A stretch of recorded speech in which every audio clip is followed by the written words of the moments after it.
Hello, everybody, and welcome to your favorite show each and every Monday and now Tuesdays.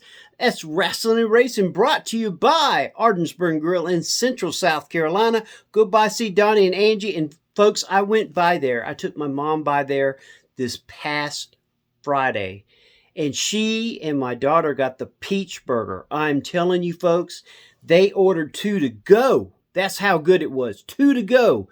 And folks, I didn't tell them to do it. They did it on their own. So folks, if you want the best food you've ever put your mouth on, and I'm talking burgers, I'm talking breakfast all day, I'm talking, they now have hibachi back. That's right, hibachi is back at Ardensburg Grill in Central. Make sure you go by and see Donnie and Angie in Central. That's at the Walmart Shopping Center right off of 123. Also, we want to thank Dorsey Auto Sales in Anderson, South Carolina. Go by and see Mr. Dorsey. He is the best man with the best prices on the best used cars in this area. Go by and see him. He will take care of you. Well, folks, let's get him on in here right now. And we're talking about the man with the plan, the guy who thinks he's so pretty, it hurts to walk down the street. Let's bring him in. Ref Brandon, how we doing, Ref? Absolutely fantastic, Jake. All right, well, Ref, let's get straight on into it. We're talking about Dorsey Auto Sales bringing you your NASCAR news and notes for this week. And, of course, they was in Atlanta. But you know what? You can't go to Atlanta unless you come through Anderson, South Carolina, where if you go on Whitehall Road, you can get a great deal on a great used car, Dorsey Auto Sales. Ref Brandon, we had a winner this week that I didn't predict was going to win it.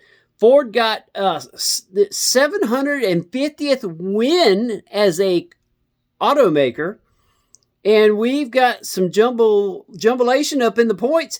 Tell us all what happened this weekend, Ref.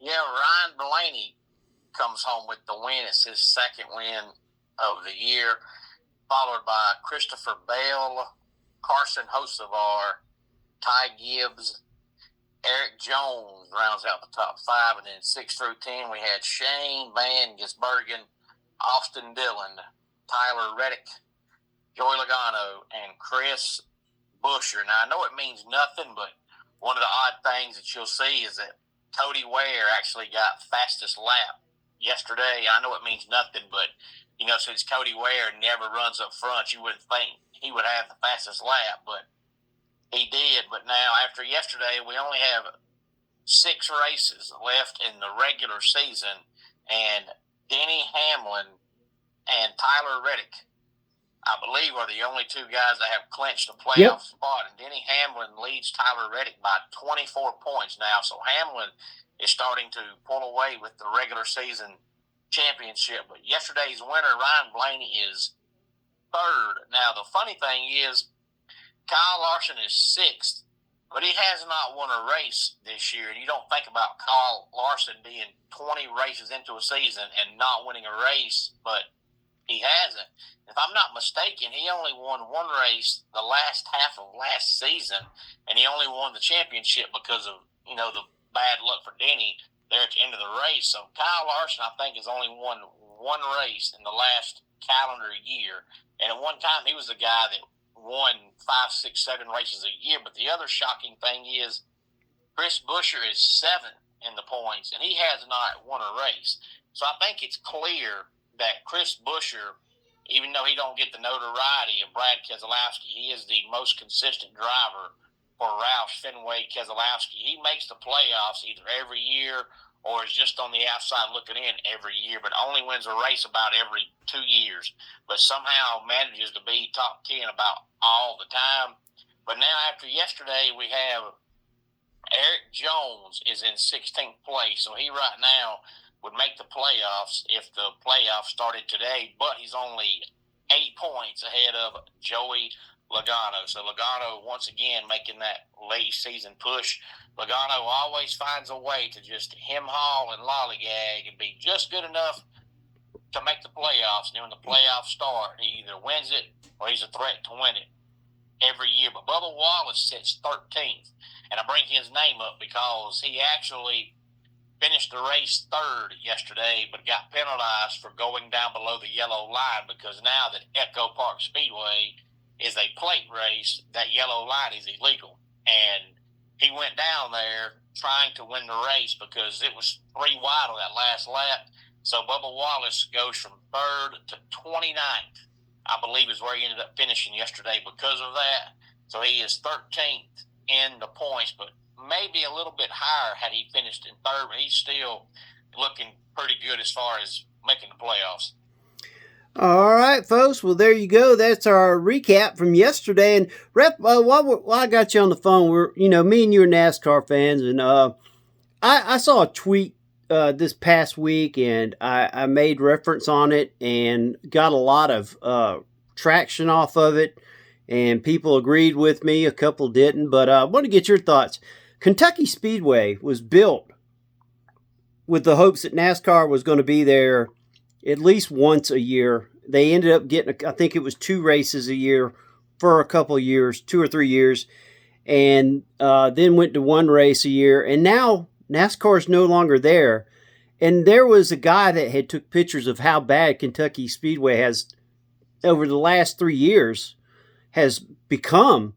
And this is a very beautiful track, folks. This is not what happened to North Wilkesboro. This is not what happened to other tracks that NASCAR was in the back in the 70s and 80s that they're just now going back, but they had to redo every single thing. This track has condos, everything, a beautiful track, but now it's got barriers blocking the roadway. There's no racing there anymore. And I just think it's sad, Riff, when you got that kind of a track that did very well as far as fans go, and NASCAR doesn't even have 1 race there. At least if you're going to pull NASCAR, keep 2 races of the O'Reilly. I mean, what's your thoughts on this? Yeah, it kind of reminds me of the conversation we had, I think, either last week or 2 weeks ago about Greenville Motor Speedway and Anderson Motor Speedway, because, there's a lot of folks that want to bring Greenville back, but, it's in such bad shape now that if somebody bought it out, you'd have to do $8 or $9 million in repairs just to get it, good enough to be in race condition. Yeah. So it's kind of that way now with Kentucky. I mean, it's fallen, by the wayside so much that you'd have to spend $8, $9, $10 million just to have it good enough, to race on, and then that's not including, putting in brand new grandstands and putting in, a whole new parking lot. So you're talking about a lot of money just to be able to race. And I just don't know if it's worth it, but it's kind of like people feel like, well, if this track is no longer good enough for NASCAR, then it's no longer good enough for anybody. Because, once NASCAR took it off the schedule, it just fell to pieces. And you hate it because, think about how many years ago, Rockingham came off the schedule, and then it was sold a couple of times, and the Truck Series went back there, a couple of years ago, and then it got sold again, and now they're trying to put it back on the schedule. Look how many years North Wilkesboro was off the schedule, and then it finally came back as originally just the All-Star race, and now this year they're actually going there this weekend for a points race. Yep. So, just because a track comes off the schedule doesn't mean that it's off the schedule, permanently. But when one falls by the wayside like that, it kind of has to be off the schedule permanently, because nobody wants to buy it and then go in debt just to, keep it up good enough to run a race. Because then if you do that, you're trying to scratch bottom. And then if you put it back on the schedule and you don't have much fan support, then you're back in debt and back in the hole all over again. But you hate to see it. Yeah. Now, unlike North Wilkesboro, Kentucky still has their stands that are still good. All the pictures I saw didn't show me where it was demolished or in real bad shape, but what was discouraging is seeing big blocks of concrete blocking the entrance in, the entrance to the tunnel, those kinds of things, and then all the high grass. I'm sorry, if NASCAR has 2 races at Pocono, 2 races, Daytona. You know where I'm going with this.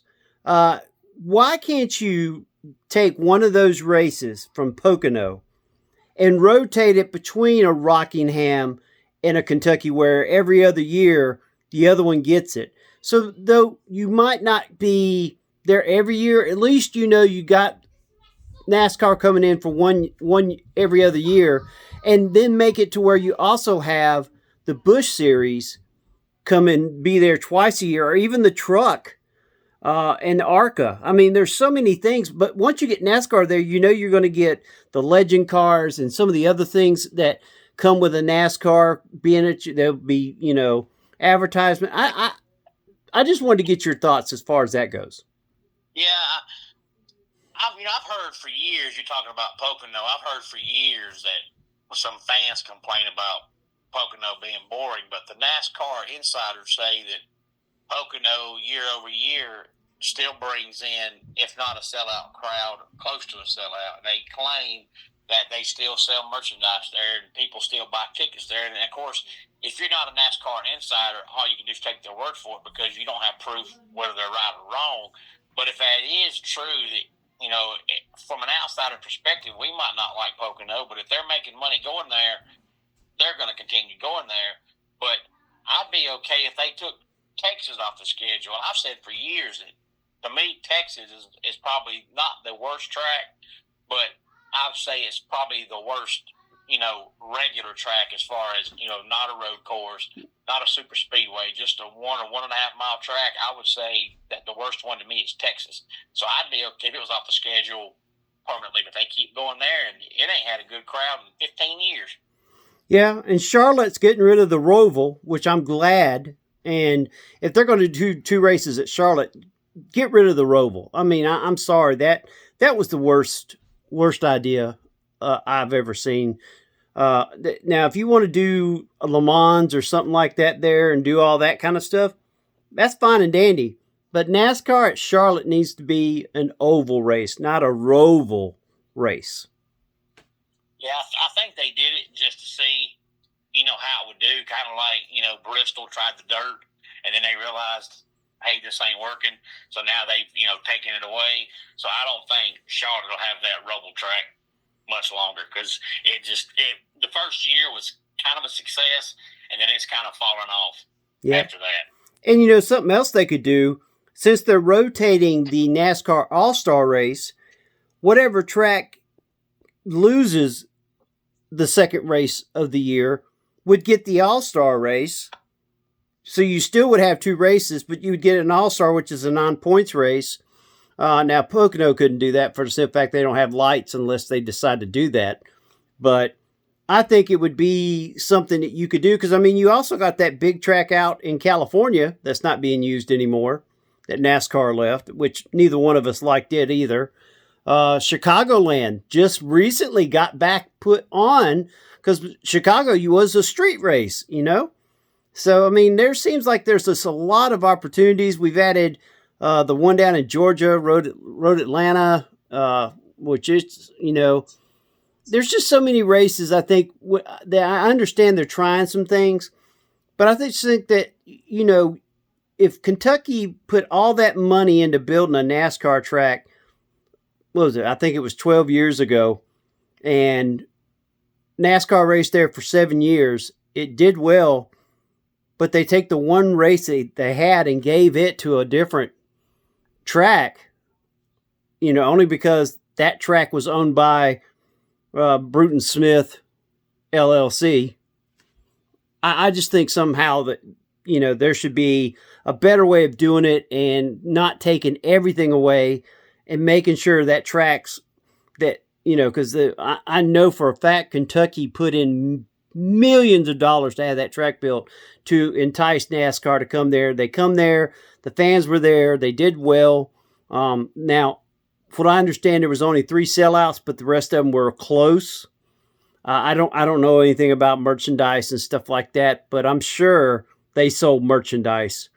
I don't know. I just think that if you're going to punish them for the downtime of NASCAR when Jimmy Johnson was in charge of leading everything, I just think that's wrong.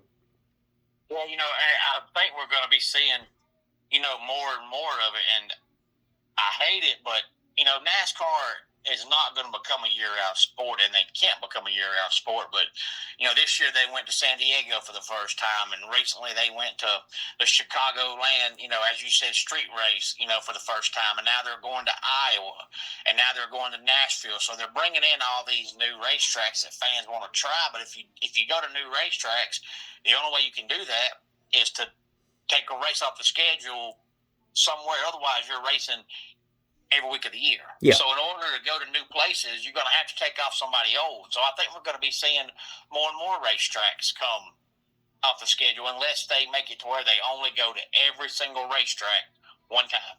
Yep. Or rotate somehow. They've got to rotate the ones that are getting 2 races need to be rotated somehow. You might see Dover off the schedule next year. I haven't seen the schedule for next year, but this year Dover didn't get a points race. All it had was the All-Star race. Well, so Dover hasn't sold out in 3 years either. So if they move the All-Star race, you may see Dover, which was a staple for many years, come off the schedule. But you might see another one because they still haven't permanently decided where the preseason race is, whatever you want to call it. The clash. It was Daytona for many, many years, and then it started, moving around. Then it was, LA for a while. But, it seemed like every couple of years they're moving that racetrack. So in a year or so, you might see that race become Dover or that race become Kentucky or Chicagoland. You never know. Well, I heard that they're talking about Homestead for the simple fact it's not going to be that far from Daytona, because you don't want these guys too far from Daytona, considering that Daytona is, right after that, or Daytona starts the season, and that the Clash being near, Miami, there was talks about Atlanta, but Atlanta would have to give up its second race, which makes sense. I mean, I love going to Atlanta, but I mean, my whole thing is I just think that you get these states or counties or whatever to put in all this millions of dollars to build a racetrack or an owner, and then you take it away after 7 years. I just think that's wrong. Yeah, I do too. All right, folks. Well, there you go. We gave you a little bit more of the NASCAR than you was probably expecting from us. But you know what? Me and Ref want to give our NASCAR fans some love and talk about things that they've brought up. That was something that was thrown at me, so I wanted to make sure I got with Ref on what his thoughts was on it. And that was brought to you by Dorsey Auto Sales in Anderson, South Carolina on Whitehall Road. Now, folks, let's go to our WWE, AEW, TNA, MLW. There's all kinds of wrestling everywhere and anywhere, and it's brought to you by Arden's Burger and Grill in Central South Carolina. Well, Ref, tell us what you did this weekend as far as little pro wrestling. We had SWA Resurrection Saturday night at 244 Livestock Road, East of Nolly, Georgia. We had 7 big matches, and we crowned a new blood champion as Seth Stevens, who has been on the show before. He was a new blood champion. He dropped the belt Saturday night to Boinkers of the Best Friends Club. Brent Hudson is still the premier champion, and Forewarned are still the tag team champions. We had a phenomenal show at SWA Saturday night, and this Saturday I'll be in Greenwood, South Carolina for CMW Wrestling. Well, there you go, folks. Make sure you go out and support local independent pro wrestling in a town near you. They're all over the United States, folks. They're not just in the South here where me and Ref are. They are everywhere, and they have great superstars everywhere. And Ref, I heard some news. The NWA is, of course, having its 78th anniversary show in Philadelphia. And guess what happened? The NWA will have a triple threat match that pits 2 sisters versus WWE legend Natalya, Ref. Yeah, I think with it being, such a big anniversary show, by the time that show gets here in 2 weeks, there's probably going to be a bunch of phenomenal matches and probably going to be some superstars that you haven't seen either in a while or in a long time that show up because it's NWA's huge anniversary show. I believe the show is the 25th, which is not this Saturday, but the following Saturday. Yep, and The collaboration, Billy Corgan, who's the owner, president of the NWA, said that Triple H and Nick Khan have been really great to him and have been just like gold and are doing everything they can to make this show go well, which begs to wonder, Ref, do we have a thing where maybe WWE is going, maybe we should start looking at helping NWA and not TNA? Maybe that's why TNA's not getting the love and having to get rid of so many? It's a possibility, but I don't know exactly, when they start these, relationships, do they just decide when they're going to end it themselves, or do they sign a contract? Because if the contract is signed, they can't stop it until that date gets here. But with us not being insiders, we don't know if they did sign a contract, and if so, when does it end? But it will be kind of interesting to see if they start working with NWA. And with them doing that, I'm starting to wonder if WWE is starting to spread themselves a little thin, because you got NXT, you're technically, for what I understand, still in OVW. You're also dabbing now into TNA and the NWA, and you're also got AAA, and there's talks that they're going to be going after one of the Japan federations. Ref, I mean, I understand you want to have total dominance, but I think when you don't have enough great bookers to spread, if you know what I mean. Yeah, it kind of makes you wonder, why they have gotten their main roster, so thin, because back in the day when Vince was in charge, he at one time he would have 300 wrestlers, but you only saw 40 of them on TV. If they had that many guys now and didn't use them, well, then you could put some in NXT, you could put some in AAA, you could put some in New Japan, you could put some in NWA, and they're still your guys, but since they're not on your TV shows, they're on other ones. But when all you have is 40 wrestlers, you can't have 40 wrestlers going across 5 promotions. But outside of the guys on your main roster, there's not really a lot of other guys that people want to see right now because they're unheard of. Every big-time NXT wrestler now is on the main roster. NXT right now don't have a lot of guys that you want to see. And I don't understand why they want to let everybody go and then start working with other promotion when you don't have the guys to do that. And you got lots of injuries right now. I mean, you brought Baron Corbin in because you were taking went to AAA. God, just forgot his name. He's World Tag Team Champion with R-Truth. I think Baron Corbin, speaking of Baron Corbin, I think he'll probably end up being one that if they do start working with other promotions, he'll be one that you'll see go to AAA or New Japan or NWA because he's got name recognition. And they've had him on Raw and SmackDown before, and he had a great gimmick with the Lone Wolf, and for whatever reason, they changed it. And after they changed that gimmick, nothing else just ever worked. And when he came back last week, the crowd was as dead could be. They just don't care about him. And I hate it because the guy's got a great mind for wrestling. The guy can wrestle. The fans just don't care about him. So I don't think he's going to stay on Raw or SmackDown because people don't care. So I think if you do see them start working all these promotions, he's the guy that you'll see get shipped around, place to place. Damian Priest is the one I was trying to get my name on. Damian Priest, of course, is now in AAA. Be looking for those tag titles to be dropped soon, if they haven't already. Of course, Raw is already on right now, so we don't know what's going on with it. We saw last week where Seth Rollins came out and was interrupted by and they had a nice little tick-to-tat where I think it was the best promo that he's cut. Now, I'm not talking about Seth Rollins. You know who I'm talking about. Well, yeah. He used to, at one time, he always had good promos. And then it got to where they just become repetitive, and he was just, saying the same thing all the time. But at one time, I would have said he was probably top 5 in the business in promos.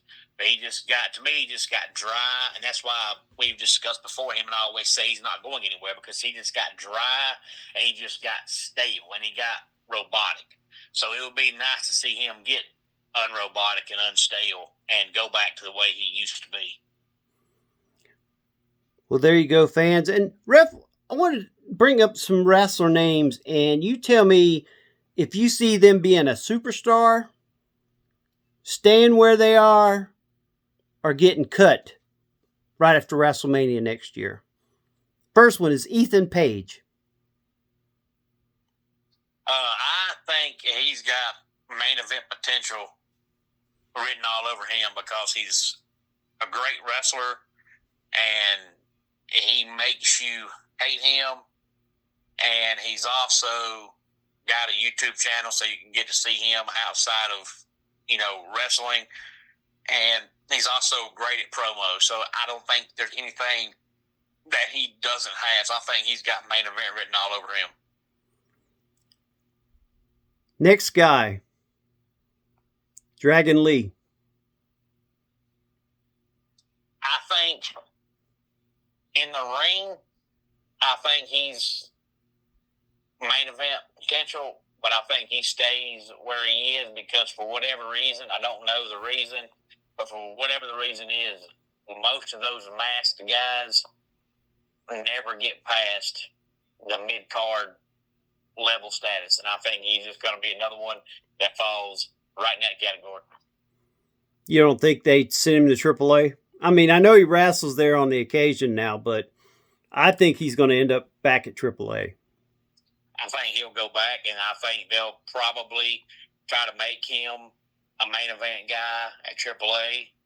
And then if it works, try to put him back on Raw or SmackDown and make him main event, and it just won't work. Our guy Austin with the Vision.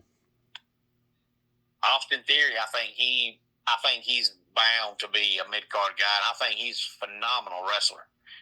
He's an amazing wrestler. It's just when he first came in, and remember when he had that feud going with Bobby Lashley, he had that selfie stick, and man, he was the most hated guy in the company. And for whatever reason, they all of a sudden just out of the blue took that away from him. And to me, it just signified right there that they don't want him being too over and too popular. So I think he's stuck being a mid-card guy. I think as soon as the Vision ends, he'll go back to being mid-card Austin Theory, which I hate it because the guy is really good. It's just, to me, if you've got something that works and they take it from you, to me, it's like they're signifying, okay, this is working too good. We don't want you to be this popular or this hated. This has got to go.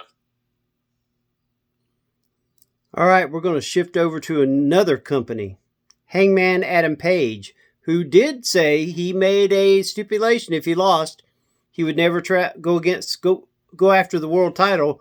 So now he said, can I be a wrestler without being a world champion? Well, there's other titles that I have not held, and there's other superstars I've not faced.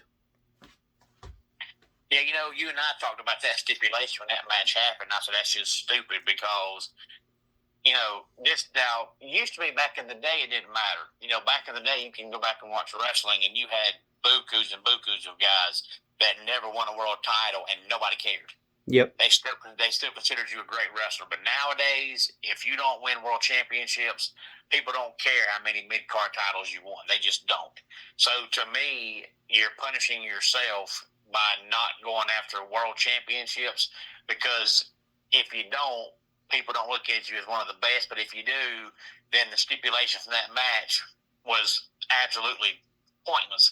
And I've always said that one of the reasons why Cody Rhodes left AEW was because he had that. And after a while, you realize, okay, what can I do? After a while, just having one-on-one matches that mean nothing are pointless. And I can't go any further than where I'm at because I can't challenge for a world title. So what can I do? So, yeah, you can have 4, 5, 6 matches with guys that you've never wrestled before or maybe never wrestled on TV before.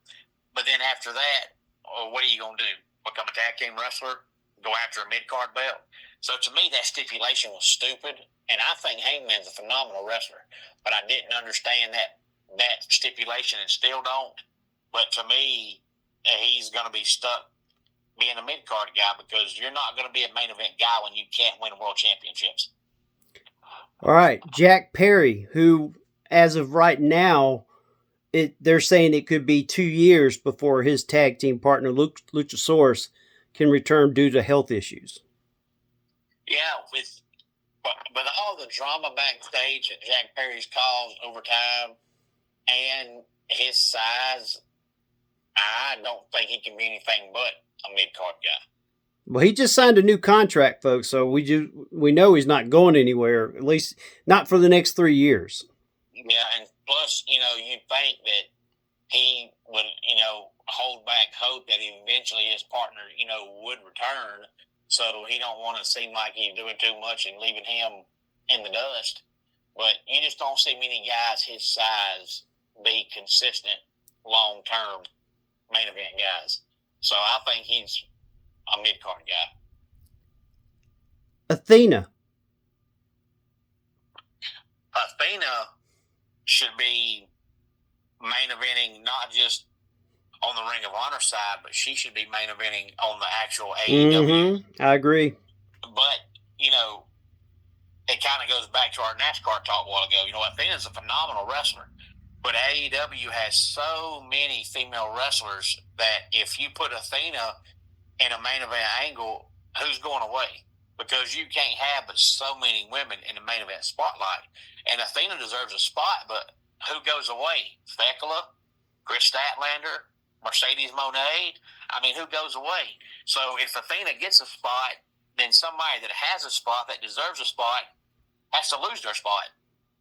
Well, as much as I don't want to lose Statlander off AEW, I could see her going to ROH if Athena goes over to the AEW side and put Statlander on the ROH world title scene, because that's the title she hasn't held. She would be great working with those ladies on that in the ROH. I think her and Dana Peraza would be a great match. Would you not? Yeah, I think her and Deonna Purrazzo could have a fantastic match. I just don't know if Statlander would want to do it because, I don't know.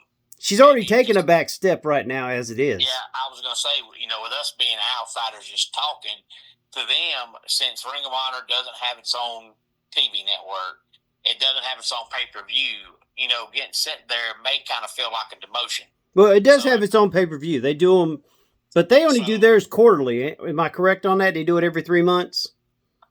I believe so, but if they do, they don't really talk about it a lot. And at one time, there wasn't even that. At one time, like, it would be a pay-per-view for AEW, and they would just have a Ring of Honor match just thrown in there somewhere. Yeah. So it seems like over time they're giving it a little bit more, but it's still not, the spotlight where it should be. So it may kind of feel like a demotion to go from, AEW, main event for females to Ring of Honor. And so, nobody's going to want to take that. But if you don't feel like it's a demotion, I say you should do it, because her and Deonna could have a great feud.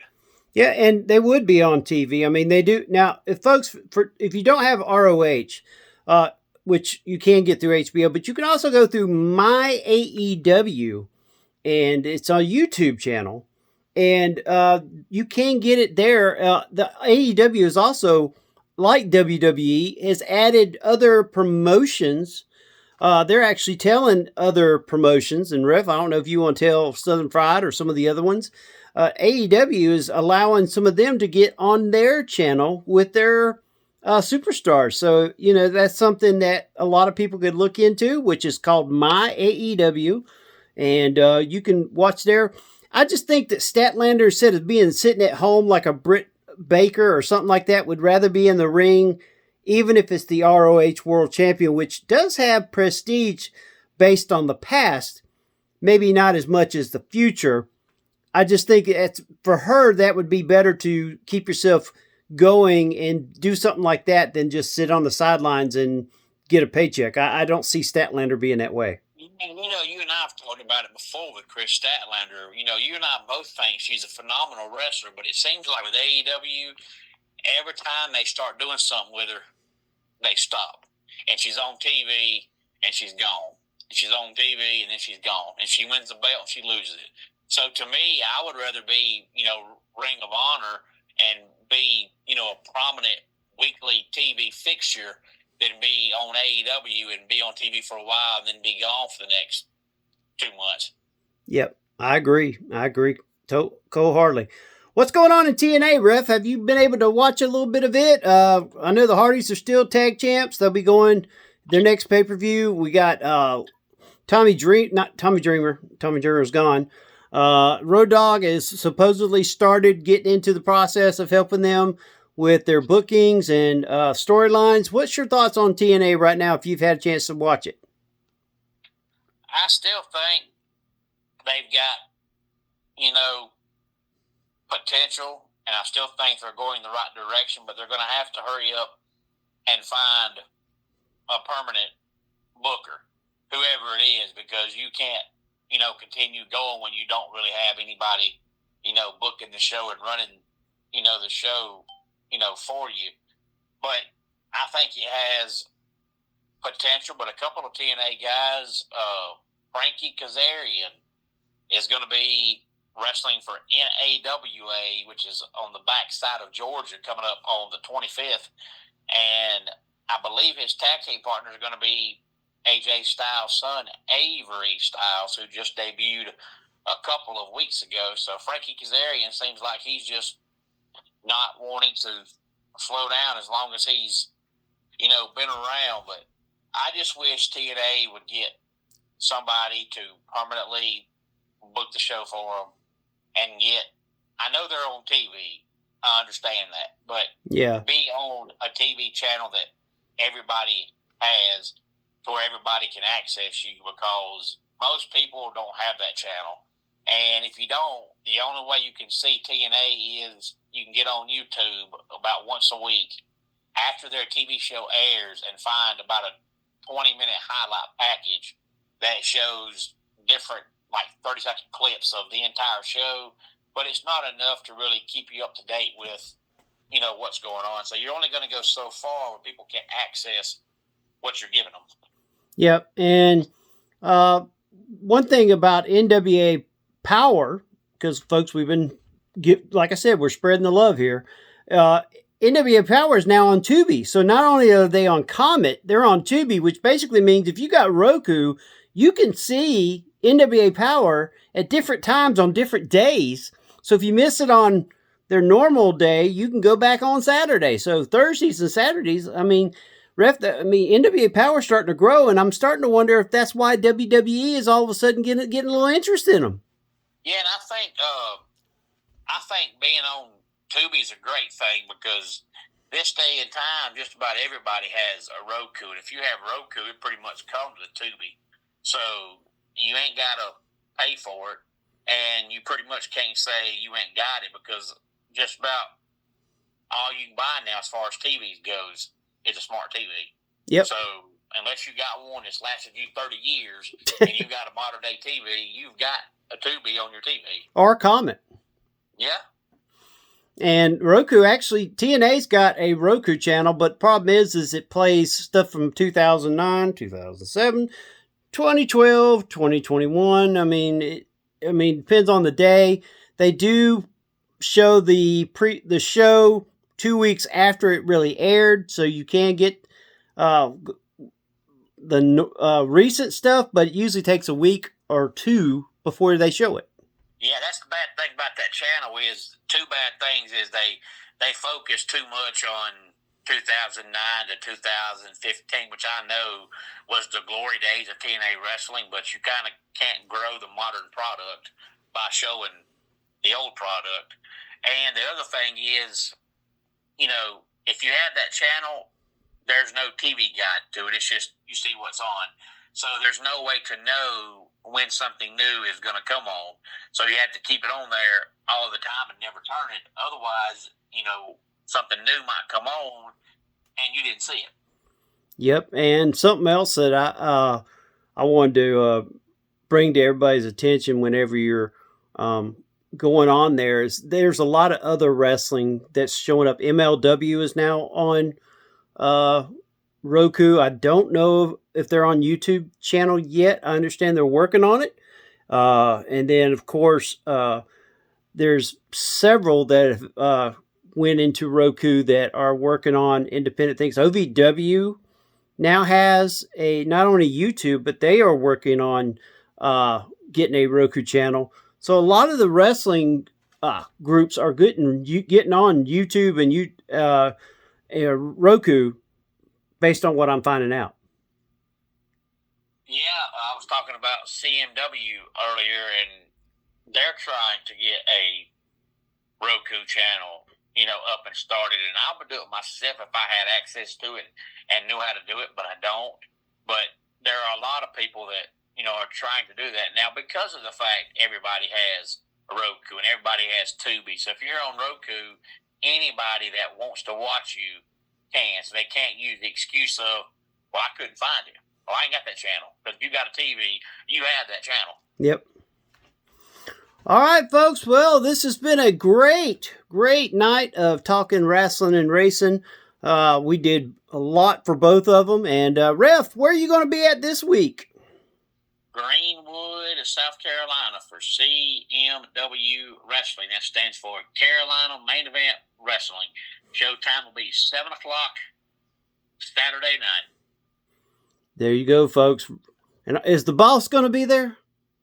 Yep, she'll be there. Well, there you go. It's worth the price of admission to go see the boss. I'm sure she'll be there. She'll have her color photos. She'll be glad to sign for you and sell to you.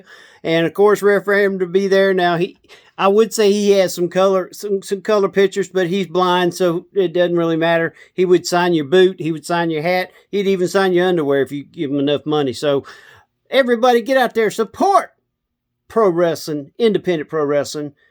Be in Greenwood this coming Saturday night. I will be at the ACC Media Day because I work with Greenville Sports Media, so I'll be gone starting Tuesday night till Saturday morning. And Ref Brandon, tell them where they can find you each and every day. On YouTube at Ref Brandon and the Todd family. Check me out on there. Give me a like. Give me a follow. Give me a thumbs up. Tell your friends. Tell your family. Check us out on YouTube. All right, folks. And tomorrow night, we go over the women's bracket. And, folks, don't forget, we got Flair versus Akira. We got Bliss versus Ripley. McCool versus, guess what? China. We've added China. That's right. Mae Young was took out. We've added China. Io Sky versus Awesome Kong. We got Medusa versus Jordan Grace. We got Sasha Banks / Mercedes Moné, whatever you want to call her, taking on Natalya. We got Ember Moon / Athena taking on Victoria. We got Bayley taking on Taryn Terrell. We've got, we've got so many. Moolah taking on Dana Perazzi. We've got Beth Phoenix taking on Gal Kim. We got Trish taking on Toni Storm.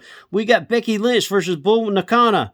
We got Asuka versus Lita. Molly Holly versus Chris Statlander. We got Bianca Belair versus Mickie James. And Paige versus Liv Morgan. Folks, we've got a lot to talk about tomorrow. Plus, we will be bringing you the bracket for the men's tag team. You will be getting that, and you'll have a week to go on Ref Brandon and the Todd family, or right here on Rasslin Racing. Give us your thoughts on who should go on to the next week. And we'll give you the winners of the women's bracket, round 1. That way you can get ready for round 2. Also, we will bring you the men's singles names. That's right. We're going to tell you who is going against who next week on the men's singles. Now, we're not going to start that. We're going to finish up the women's and the men's tag team, but we're going to go ahead and give you the names. We're going to go ahead and give you the brackets, and we want you to go ahead and get started on who you want to win, because that's going to be the fun one. That's going to be the big one. That one, we're actually going to be giving away a meal to Arden's Burger and Grill. That's right. You could win a dinner for 2 to Arden's Burger and Grill. And that is, you choose the meal, you get a drink, and you eat for free for 2 of you. That's your husband and wife, boyfriend, girlfriend, take your sister or your brother, whoever you want. Hey, and Ref Brandon said he's available on the weekends. That's a good one, Jay. So Ref Brandon has thrown his name in the hat. If you want to take him out for all the great advice he gives you, make sure you do that. All right, folks. This has been Rasslin Racing. So long, everybody.